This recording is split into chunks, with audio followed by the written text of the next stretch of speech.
Have you ever spent hours on a track, pouring your heart and soul into it, just to compare it to a professional track and having it not even come close in quality?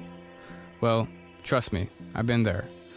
And it hurts because you put a lot of time and energy into these tracks, but when it comes to the mixing process, it can really hold you back.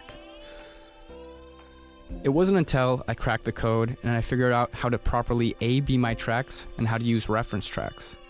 And now I can teach producers how to do the same thing. Producers are utilizing my signature sound discovery framework, and it's exponentially improving their mixes.